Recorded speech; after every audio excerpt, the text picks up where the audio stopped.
Take a moment to thank our valued sponsors. John Travis, a financial coach and certified Kingdom advisor with Richard Young Associates, a registered investment advisor. We'd also like to thank Sense of Satisfaction by Cricket. And a special thanks goes to Paul H. Bush, the Burning Bush. Please note that the views and opinions expressed on this show may not necessarily be the views and opinions of our sponsors. And if you would like to sponsor, please reach out. We'd love to have you.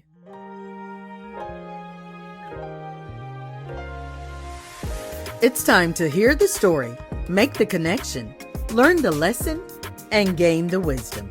Are you ready? Let's get charged and be changed. The SisterSpeak+BrotherBreak show. Conversations on grace, healing, and deliverance. This is Marcy Bush. Come on, let's journey together. So, like I said, for lack of a better term, there's this intimidation that comes. And then it's, and what I remember too was, because I don't know where Reverend Cook came from. I don't know if he was there. All I know is I didn't know him, and then I knew him. Mm-hmm. And so then I'm seeing, because I even remember I couldn't go to other rehearsals and all that, but if there was ever Zion Fair was having choir practice, I wanted to go, because anything was liable to happen. Yeah. And I do remember even this one service we had. I remember the Bible studies, because at one point Reverend Cook started teaching Bible study at Zion Fair. Mm-hmm. And I remember one day back then, we didn't know about no catches. We didn't know about anything. Mm-hmm. And I remember people from the community being there. I remember Reverend Cook laying hands. Yeah. One in particular that I remember was Kim, now Owens, used to be Kim Glover. And he laid hands on her, boom, about this close to the seat, but nothing. Right. I remember Miss Angie Gifford, had asthma really, really bad. Mm-hmm. She was prayed for and started running around Zion Fair. Mm-hmm. And so as a child, I'm seeing this. And at 10, I was like, I want that. That's the God I want to know. Yes. And so at 10, I'm hooked. However, there's a mighty clash going on. Yeah, and it was a challenge, because now my image is being handled very abruptly by some facets of government in a variety of churches who thought that we were an insult to their institution because we were doing things that they were not familiar with. Mm-hmm. And certainly the majority of us were Baptists. Mm-hmm. So because we were Baptists, that was a very, very difficult season of my life. Even though it was probably one of the most favorable, it punished me psychologically, because I had to watch so many people who, prior to that experience of their children getting saved, now look at me, roll their eyes at me at the gas station, at the grocery store. They want me to bring my group to the church to sing, but they really don't want me there with the group that I'm firmly working with to sing. And so God appoints another destiny traveler named Barbara Page at the time, and she intersects with me and Gina Page, and together we formulate this group, and she's the overseer, and she was a tremendous asset to us, because now we had a senior to cover us. Right. And a senior to account for us. And Barbara made no bones about defending us. Okay. Because she was a part of those movements, and she carried us everywhere. I'm telling you, this sounds like gross exaggeration, but between every Sunday, we might have done on average, we probably filled somewhere between 4 to 6 invitations every Sunday. That's how widespread this thing And became. what was the name of the choir? It was a combination. It was 4 Mile Young Adult Choir and the Aiken Community Choir. Okay. Now, also Zion Fair Choir got its own identity out of that same thing. I'm telling you, it was just, you know why? Because when we were at 4 Mile, during that time, the churches did not have every Sunday service. Right. So you had, some churches had first Sunday, some second, some third. Then a very few churches had first and third or second and fourth.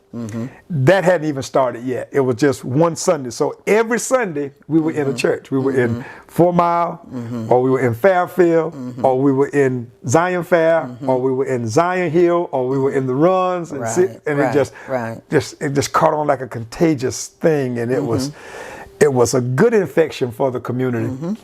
But it wasn't a good experience for me. It taught me a lot about being a young radical, untrained mind. I learned a lot about something like this. Let me give you in principle. Just because you have spiritual wisdom does not mean you have physical temperance. Okay. And now, all of a sudden, I'm tired, Marcy. Already, I'm an aging teenager who feels like he's given all of his youth to the lives of other people, who's now seeing the lack of appreciation. Because even though you're helping people that's your age, if their moms and dads hop on your name adversely long enough, even they start looking at you different. Right. So I had to learn how to stand alone and how to be to be a man of selfhood who could survive regardless to how many friends he did or didn't have. And so I left for school. Hoping that God would leave me alone about the ministry, especially about preaching. I once said to God, I'll be the best member a church has ever known. I'll be the best servant that the world has ever seen. But just don't bother me with this preaching. All it is trouble. It's pain. And so by now I'm getting a little callous. Did you go to school? Did you go off to college right from school, or did you stay for a while? I graduated from school the end of May. And the next week I flew on the plane to the University of Kansas City. Okay. I did not have a full week home. After graduating from high school. I was so glad when I got in the air to be leaving the CSRA because I thought I had left all the pain. Now, I get to Kansas City, and I'm there in Kansas City, and I got 3 days or so to myself where I'm really just feeling like a bird. No responsibility, nobody looking up to me, nobody expecting me to be spiritual, nobody expecting me to be moral. You got all these girls, you got all this world, and you got all this opportunity to explore. And about the third day, I'm in the dorm, and this guy develops a need. His need ends up getting bigger than our other affiliates. There's 3 of us in the room. I get on the phone, I call home, and I ask my mom if she could send me some assistance. She thought I needed it, but it was so I could help him. I helped him because his parents couldn't help him. And then the rest is history. Now, instead of me getting an opportunity to enjoy my freedom as a young college student, I'm in Kansas City being looked at like this guy who might be a preacher. So it's almost like I got this Jonah curse on my back. That's the way I looked at it. I say curse because that's how I felt. I would look up towards heaven, and during that time, you may not believe this, But I fought God so much in my teen years because I hated the thought when I started dealing with the opposition of the oppositions of ministry just for trying to help people. Right. I used to go out, I would wait till it would be thunder and lightning, and I would get up and look up and start cursing. I would curse God out. Every kind of curse word you can think of, I used. And people would look at me like, boy, what's wrong with you? I resented it. I did not want it. So now I'm away. Man, I said I wasn't going to cry no more. And I'm away trying to enjoy college. And I'm calling home because I'm talking all the time. Mom, they got these jokes about how I ran up the phone bill, and I did. I stayed on the phone. And I'm homesick. And I decide that I'm coming home. I'm going to Atlanta for school. I'll transfer. Talk to my mom. We do it. I'm home for about 3 months or so. And back off to school I go. Now this time, I say, I'm going to Atlanta. It's going to be party. I'm serious, girl. I'm telling you, I'm going to the land of creativity. I'm going to the place of prominence. I'm going where I can have my liberation on another level. Freedom. I mean, I'm serious, man. I was ready to go. And I had heard so many great things about Atlanta. And so I get there. I'm a free bird. The first thing I do, I mix with my classmates. I had some of the best classmates, not classmates, but roommates. Okay. Both of them were older, Scott and Rick. I'm in love with Rick and Scott. And today we have good relationships. Okay. And I'm here to tell you, somewhere in there, had a few friends from New Orleans that were there also in that college, art college. And so Thurnell Turner, he was there. So that was I think it was Rusty McDaniel. Okay. And they were there, McDuffie. So we're there, and somehow it wasn't them, but I got turned on to Tequila Sunrise. Okay. Okay. Now I already loved me some Boone's Farm and Annie Green Spring before I left home. Okay. But boy, I thought that I could really convince God as a tequila drinker that I had enough sun to rise from my drinking. I didn't need him to come into my business at all. And here I am, Marcy, all of a sudden back in a position where I'm identified like Jonah again. We got this man on board. We're going to have to throw him overboard or this ship going to turn over. And here I am again. Every time a need arises in the school, somebody here, I'm back bush. And so I'm not getting a chance to just enjoy that life like the college student does, not with freedom. I did to some degree, but not the way I thought I would. Right. Here we go. Long story short, we get into the dorm one night, and I'm there with my roommate, and he says, "You want a drink, Finace?" I said, "Yeah, just give me." And so he fixes us a drink, fixed the two of us a drink. We had a little drink, about that much. It was a little bit of tequila, and set the glass down. Man, we got to get ready for school tomorrow because we got finals tomorrow. We got exams, it's big time, big thing here now. So I get up and I climb up the stairs. He said, "Well, look, I'll take the trash out. You go ahead on." And I went on up, got ready for bed. We're in an apartment now. I get into bed. I'm lying there waiting for him to come. He never shows up. I'm waiting. He never shows up. Finally, as I try to fall off to sleep, I hear a voice walks into my room. "Finace," it says. I didn't hear that. "Finace." I don't move. Third time, "Finace, turn over." So I turn over, and when I turn over, it's the most brightest, most brilliant, the most illuminating light. It was glorious. The most glorious thing I've ever seen. It was so attractive that in that light there was an image, and in that image a voice came out of it. And in that voice were instructions that said, "You will not need," well, first he called my roommate's name.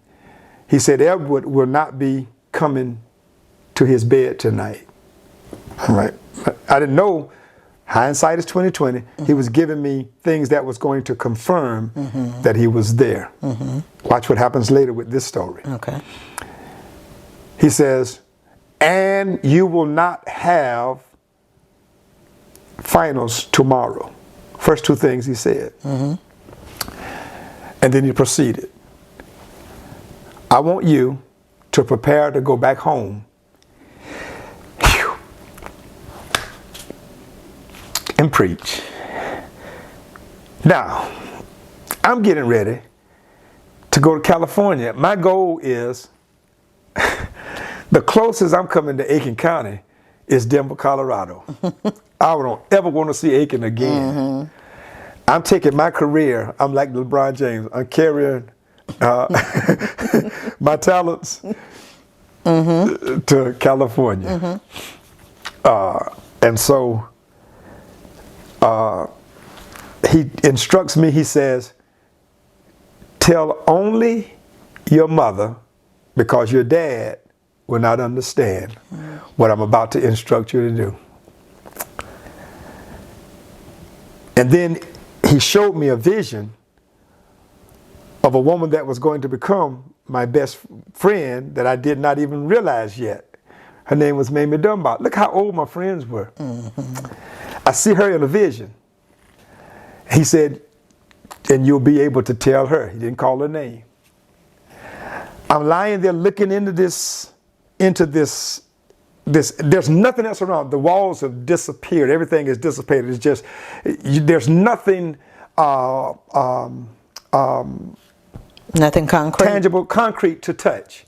Everything now is if I'm in this real, just this visionscape, this heavenly realm, and he's talking to me, and I'm staring there. It is so illuminated, so attractive, but and it is intense, but not to burn. No edginess. It's soft. I don't know how that comes across, but anyway, he instructs me. He tells me, don't tell your dad, tell only your mom. He tells me what to tell her. He tells me that he has already provided for me. So I say, if this is you, pay all of the extended cost that's associated with me being here. I will not receive 1 penny from my parents and no other kind of assistance from anyone else if this is you. Otherwise, if this is not you, then I will know it if I have to do anything. Okay. I do not know how I fell off to sleep. It ends. I fall off to sleep. My roommate awakens me the next morning by shaking me and saying, Finace, we're going to be late. I said, late for what? He says, late for class. You remember we got finals today. I said, man, where were you? He said, man, after I put the trash out, when I got back in from the kitchen and got back to near the stairwell, my legs got so heavy, Finace. He said, and my head just started spinning. And all of a sudden, it was all I could do to reach for the chair. And I sat down in it and I fell off to sleep. And that's how I awakened. That's the first thing. Okay, he and I are now getting ready for school. Just as we get ready to walk out the door, all of the students are coming back. They say, school has been canceled. There's not going to be finals today. He looks at me. I've told him about the visitation. Oh, okay. He says, God's trying to tell us something. He said, well, why don't we do this then? Let's go down to Southern Bell and get our phone straight. I said, great. Got a whole day ahead of us. God told me to go back home for the weekend. Now, we get to Southern Bell, the place is packed on Buford Highway in Atlanta. There's hardly room to get in. We get in, it's so packed. He said, Finace, Edward says to me, Finace, there's a seat over there right at a booth. Get it, grab it. No need for both of us to be in the line at the same time. We're going for the same purpose. He said, I'll stand in line while you wait, and then if it takes long, then you stand in line, and then I'll take the seat. But we'll at least have the seat. Marcy, I go, and here's God. I go, there's the chair there. I sit down in it. And when I sit down, I spin the chair. And while spinning the chair, I look down, and there are 5 brand new $100 bills on the floor, as if they had just come fresh off of the press with printer's ink yet to be dried. I pick it up, I put it in my hand, I lift it up in the air, and I say, hey, did anybody, and as I'm getting ready, this is Finace, I'm getting ready to say, boy, if somebody lost this, I know they're out of some real money, because during that time, everything I needed just $100. I mean, that would have been a lot of money for us. And just as I do that, he grabs my hand and said, man, what you doing? You found that? I said, yeah. I said, man, somebody, he said, no, man, everybody here gonna claim that money. Don't do that. He said, I tell you what, wait till we get to our turn and we'll see what the manager says. We get before the manager says, you keep it, take it with you, give me your number, and if anybody claims it, when you come back, then we'll give it to them. I leave, I come back to New Ellington, I get there, everything that the Holy Spirit has told me to do, I do it. I tell my mom, she says, well, God told me. I'm like, oh my God. See, and that's why you tell people out of the mouth of 2 or 3 witnesses, the word is established, Marcy. God is not telling the preacher something he's not willing to tell. If he's God enough to tell the preacher, he's God enough to tell you. Right. So a lot of these things, sometimes we miss. Sometimes the preacher miss. And sometimes we just need to own it. Yes. Because it keeps the work from suffering reproach. Yes. But anyway, I tell her, she tells me what the Lord said to her about me. She's expecting me. I tell her that the Lord wants me to start having some prayer meetings when I come home again or whatever. She tells me there is a woman down the street that's been trying to get people in prayer, and I need to go talk to her. I said, who? She said, well, you know Mamie. And I go down, and who's this person that God has shown me in a vision but Mamie Dunbar?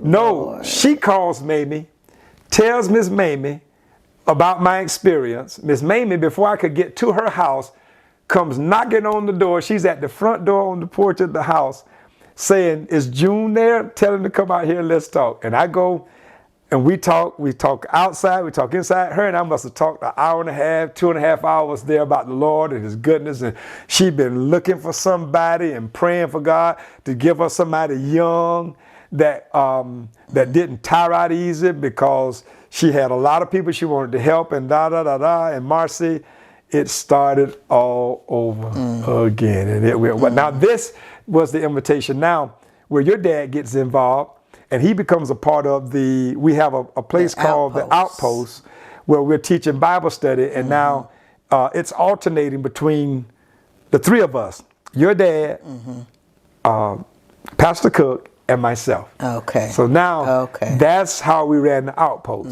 doing Bible study. Now I was honored as a young man that they thought that much of me. And boy, we had some.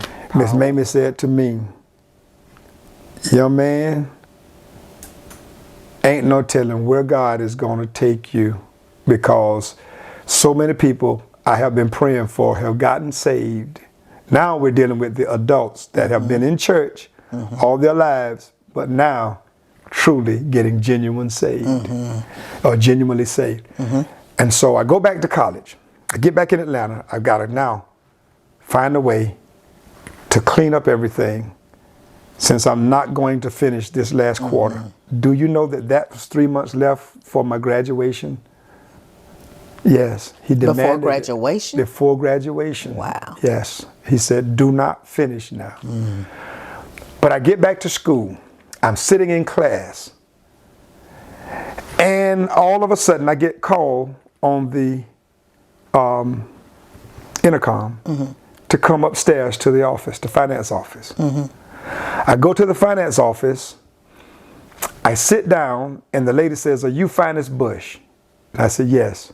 the administrator says to me, you owe this, you owe that, you owe this, you owe that. Now, I've never been talked to by anyone like this. I've never had to face anyone in the school system like this because I'm there on scholarship, not full scholarship like I was in Kansas City. But I had grants to cover what my scholarship didn't. Very, very minimal demand for my parents. Remember now, I told God, if this is you. She breathed down my throat, made me feel like, oh boy, I knew something was wrong, but I never said anything. So I humbly get up, thinking, what am I going to do? And I smiled. I said, okay, gotcha. That meant that wasn't God. This was just something that happened at random, and it wasn't God. I get almost to the door, about to walk out, and she said, oh, she slams down her hands on the desk. She said, oh my God, I'm so sorry. You're Finace Bush. Come back, son. Let's sit down. I'm so sorry. Now, she's probably 68, 70-ish. She's got glasses on, I never will forget. She looks like one of those television women off of Maud's mother, Maud show or something. And she's got those. Thanks so much for joining us today. If you've been blessed by today's show, feel free to let us know. And if you'd like to sow into this ministry, become a sponsor, or contact us, you can reach us at 803-221-0169. Or you can email us at the ssbbshow@gmail.com. Let's continue this journey. Missed any of our past episodes? The pain that I've gone through, I've been through lots. Depression, perversion, low self-esteem, rejection. But I'm here, and I'm loving life, and I'm changed forever. I'm trying to maim you, to leave you, like physically and mentally, maim you. He wanted your life. I don't think he so much wanted my life is that he wanted some results. He wanted me to stay in the earth and not be who I am now. Piece where you start talking about it was your love walk. Yes. We had an opportunity to not only share our experience, but find out that there were so many women in the room who had similar experiences. Advice would you give to people who find themselves in the grips of grief right now? The pain is inevitable, but the suffering is optional. You were still sick, you still weren't well, but did something change for you when they gave it a name? Yes, because once they put a label on it, I felt like it was putting a label on me. Catch up on past shows on my YouTube channel at Marcy Bush, MarceyBush. And be sure to subscribe so you won't miss any future episodes.